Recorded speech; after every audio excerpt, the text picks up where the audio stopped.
Muito bem, estamos de volta com a segunda parte do nosso programa de hoje, o Bom Dia Rio Branco, ao vivo aqui na sua TV Rio Branco, canal 8.1. Agora são 9 horas e 27 minutos. Hoje é feriado municipal, mas estamos aqui porque você merece tudo isso e muito mais. Agora, com o apoio do Arasup e também do Aramix, eu tenho o prazer de conversar pela primeira vez aqui com o deputado federal Léo de Brito, do PT. Digo a primeira vez no segundo mandato. Isso. Seja bem-vindo, deputado. Muito bom dia. Bom dia, Muniz. Bom dia a todos os telespectadores do Bom Dia Rio Branco. É uma satisfação, mais uma vez, estar conversando agora nesse segundo mandato. Deputado, na verdade, a gente poderia estar aqui já com mais de 3 meses de novo mandato, né? Mas houve uma série de complicações, a burocracia acabou lhe prejudicando ainda mais, né? Exatamente. A decisão foi tomada do TSE, foi tomada em 22 de setembro, né? E eu só vim a tomar posse no dia 6 de novembro. Mas tudo bem, já estamos aqui. Antes tarde do que nunca. Já ocupei meu espaço, já apresentei projetos de lei, a gente já iniciou com gás total no processo legislativo. Inclusive, já assumi algumas tarefas importantes na vice-liderança da bancada do Partido dos Trabalhadores. Minha meta é fazer, nesses 2 anos, fazer os 4 anos em 2. Superar a cada dia, né? É, isso aí. Muito bem. Tanto é que não vai ter recesso agora, a minha equipe já está sabendo disso. Legal. Como é que foi o Natal? Tranquilo? Tranquilo. Natal diferente. Uma família diferente, né? Infelizmente, é um momento que a gente não pode se abraçar, dar aquele carinho que era característica do Natal. Mas o que vale é o espírito de fraternidade, claro.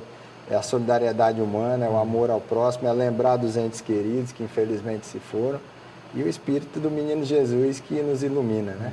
Deputado, em menos de 2 meses o senhor já fez muita coisa, né? Claro que a experiência acumulada no mandato anterior ajudou bastante isso. Vamos destacar algumas ações aqui, a começar pela luta, a sua luta em favor da continuidade, né, do benefício emergencial, mas dificilmente isso irá ocorrer. Qual é a sua opinião sobre isso e a perspectiva final? Olha, Muniz, primeiro nós temos que destacar que o auxílio emergencial foi uma das grandes vitórias da oposição no Congresso Nacional. Lembro que o presidente Bolsonaro encaminhou um projeto de R$200 e nós da oposição conseguimos emplacar, junto com várias forças políticas, os R$600. Isso aí foi o que salvou a economia brasileira e salvou principalmente a população. No momento de pandemia, nós estamos aí com mais de 190 mil pessoas que faleceram por conta dessa pandemia e os empregos, o desemprego está aí, mais de 14 milhões de pessoas desempregadas, mais de 50 milhões de pessoas que vão voltar a procurar emprego e essa retomada ela vai demorar. Então, nós, primeiro, quando houve a redução dos 600 para os 300, nós pedimos que fosse pautado, inclusive fizemos obstrução no Congresso para pautar a MP número 1000, porque nós queríamos retomar os R$600, porque eu andei por vários municípios, Feijó, Tarauacá, vários municípios, Cruzeiro do Sul, em que as pessoas já estavam reclamando, o próprio comércio estava reclamando dessa redução. E agora, o que está se apresentando é uma tragédia. Nós vamos ter dezenas de milhões de pessoas no Brasil que, a partir do mês de janeiro, não vão ter o auxílio emergencial.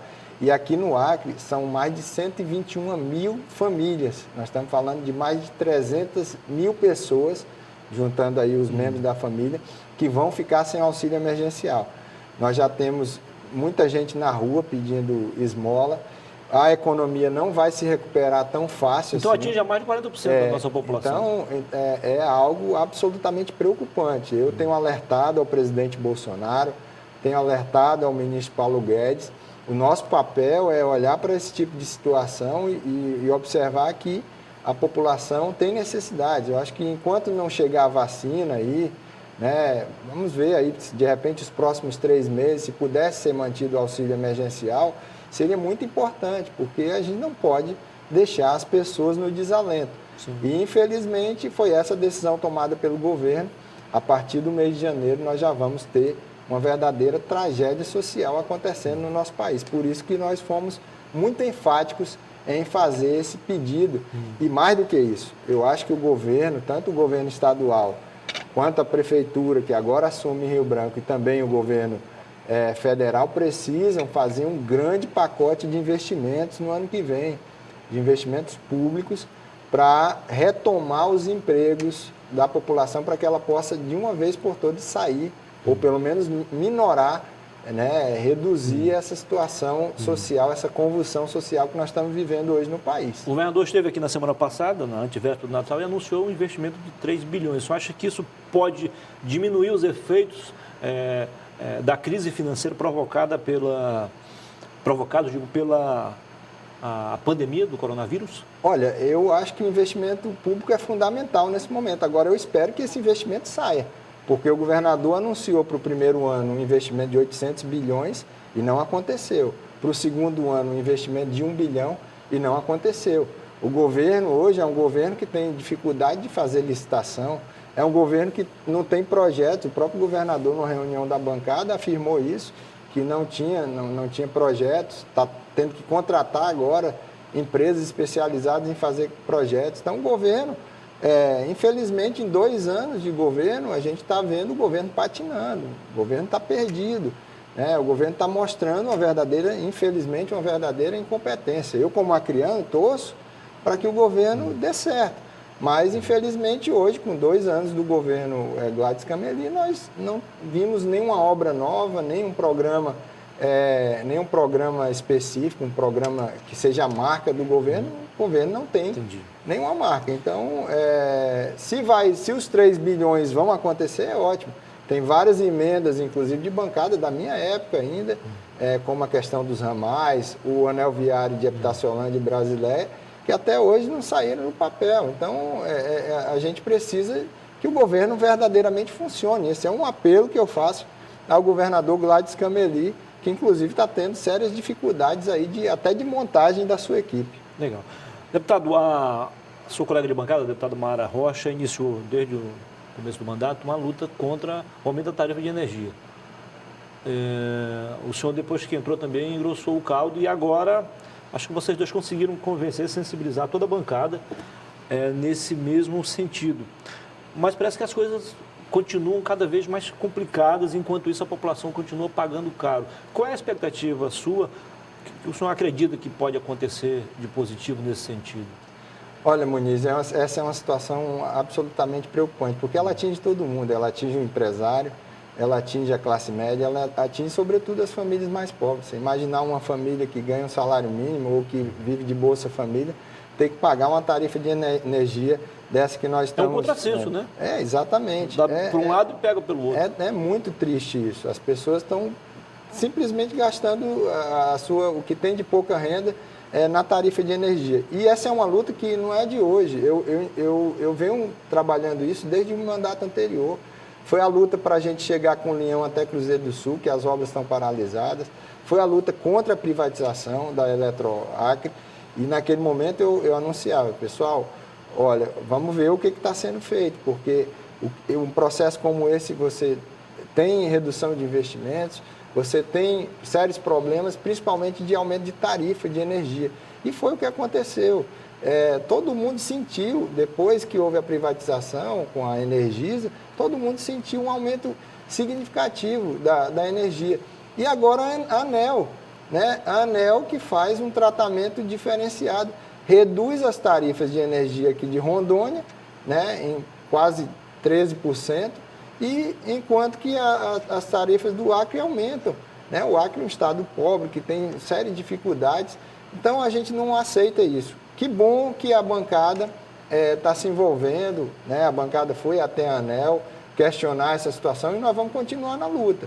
É a mesma luta que eu tive no meu primeiro mandato, nós vamos continuar firmemente, porque nós não podemos aceitar esse tipo de situação que está afetando tanto a nossa população, principalmente mais carente. O que o senhor conseguiu fazer nesse período para se contrapor ao aumento do desmatamento da Amazônia? Olha, eu estou muito preocupado com essa situação, porque nós tivemos nos governos do Lula e da Dilma uma redução significativa do desmatamento. O Brasil se tornou uma referência, inclusive na política ambiental, investimentos novos, como os investimentos de milhões, mais de 100 milhões que vieram aqui para o estado do Acre, para a realização de atividades sustentáveis. E aí o que aconteceu desde 2016 com o governo do Temer é que o desmatamento na Amazônia vem aumentando. Só que o que aconteceu esse ano foi absolutamente caótico. E aconteceu não só na Amazônia, mas aconteceu também no Pantanal, né? Um aumento de mais de 10% em relação ao ano passado aqui na Amazônia. Então eu pedi a convocação, foi um dos primeiros atos que eu fiz, pedi a convocação do ministro Salles e também do vice-presidente Hamilton Mourão, que é o presidente do Conselho da Amazônia, para que eles expliquem essa situação. Muniz, nós queremos que na Amazônia, inclusive, tenha produção, que o agronegócio do Brasil é uma referência nacional, agora, internacional. Agora, o agronegócio, inclusive o agronegócio inteligente, ele sabe que se houver desmatamento, se houver esse desmonte da política ambiental que está acontecendo hoje, eles não vão conseguir vender, eles não vão conseguir exportar para a Europa. Já tem consumidores na Europa que estão negando os produtos brasileiros por causa disso. Então é burrice, é uma insanidade não ter uma política de defesa da Amazônia. Tem que ter essa política e produzir corretamente. É isso que nós queremos. Nós não somos contra a produção, nós não somos contra o agronegócio, nós não somos contra. Agora tem áreas que já estão degradadas, áreas desmatadas que podem ser utilizadas corretamente.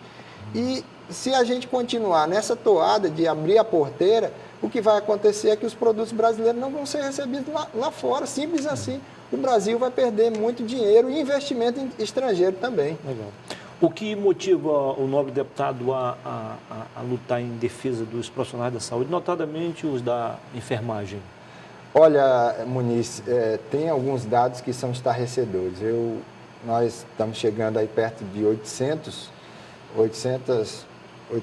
nossos conterrâneos aqui do Acre que perderam a vida, vários amigos seus, amigos meus.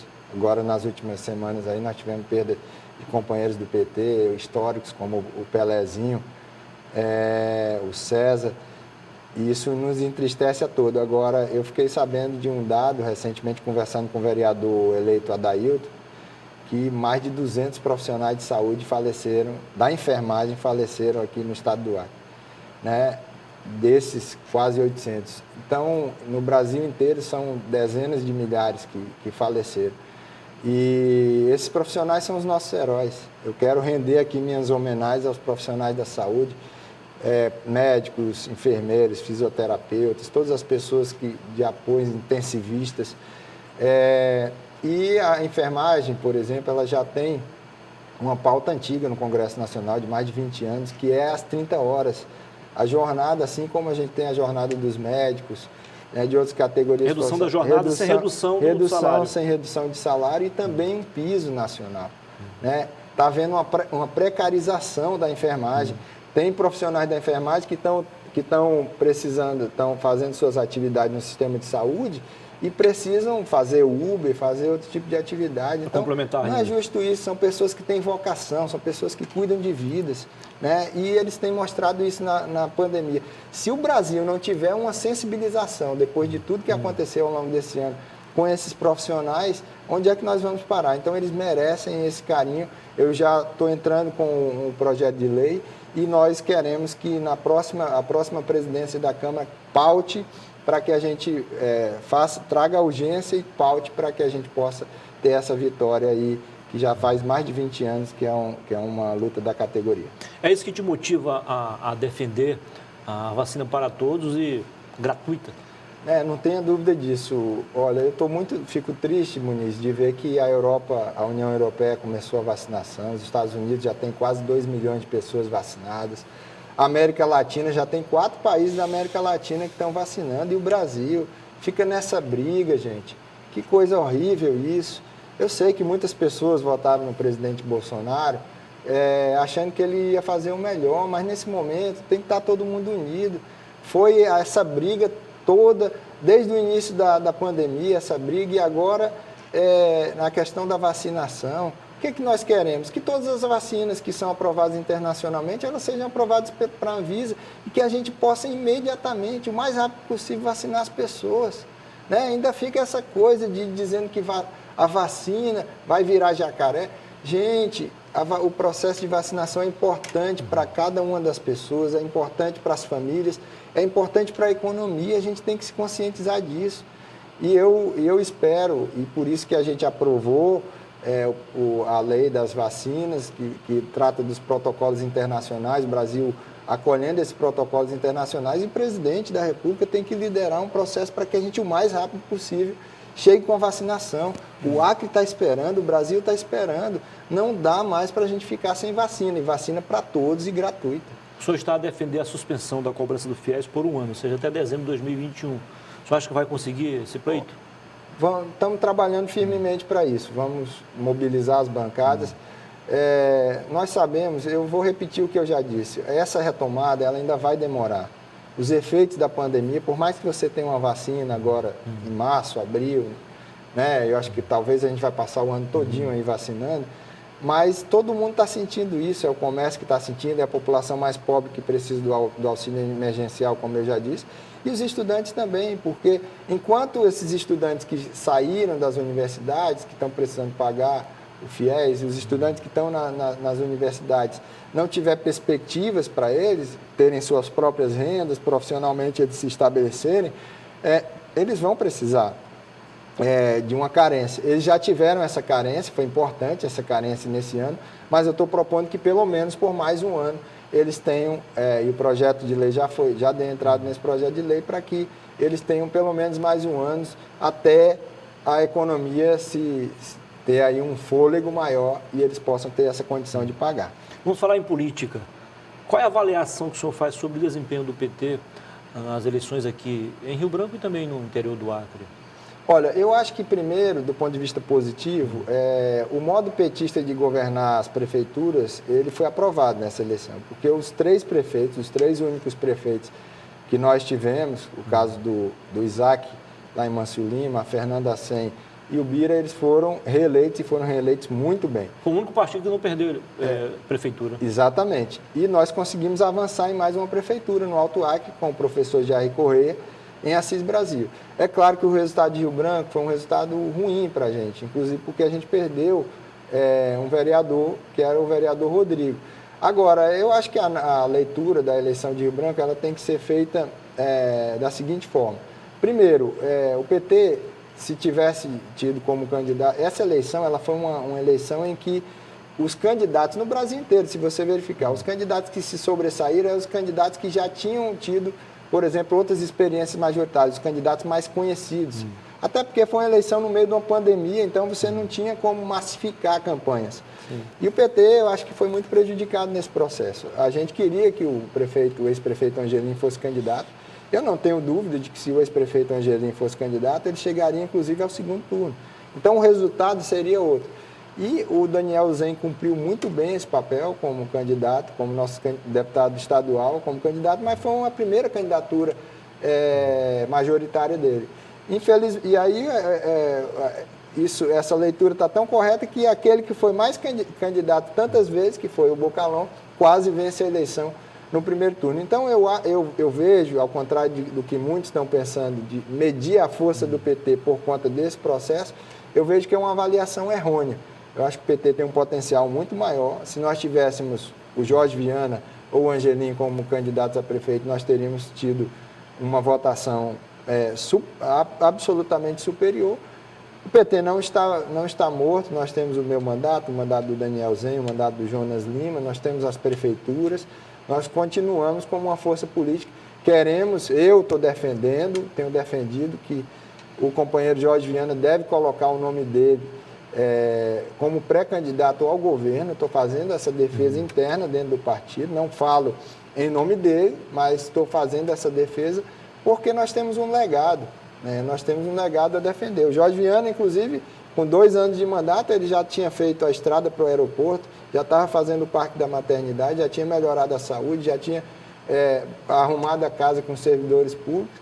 Se fizer qualquer comparação do governo do Jorge Viana com o atual governo, é um verdadeiro 7-1. Então, vamos fazer o convite ao ex-senador e ex-governador Jorge Viana para que ele seja o nosso pré-candidato do PT para a eleição de 2022. Legal. Pedir apoio aqui à nossa produção. A prefeita Socorro Neri ficou de confirmar a entrevista, ela está numa programação em homenagem, né, ao aniversário de Rio Branco. Se ela puder chegar, me avise, senão a gente chama o intervalo comercial e faz mais um bloco com... Parabéns à nossa cidade, né? 138 anos. 138 anos, né? Alguns queriam que fosse 117, né? Porque defendiam a fundação em 13 de junho de 1903, mas depois de uma confusão lá na Câmara, tudo foi restabelecido e voltou ao que era antes, voltou ao normal, né? A prefeita não se encontra, né, meu diretor? Não? Isso. Então é o seguinte, a gente conversa com ela amanhã. 9h47, vamos a mais um intervalo comercial, né? E a gente volta na sequência, né? Só um pouquinho aí. Enquanto isso, tá, 9h47, a gente faz mais um intervalo comercial e volta o terceiro bloco para fazer as despedidas aqui com o deputado Léo de Brito, do PT. Fique com a gente.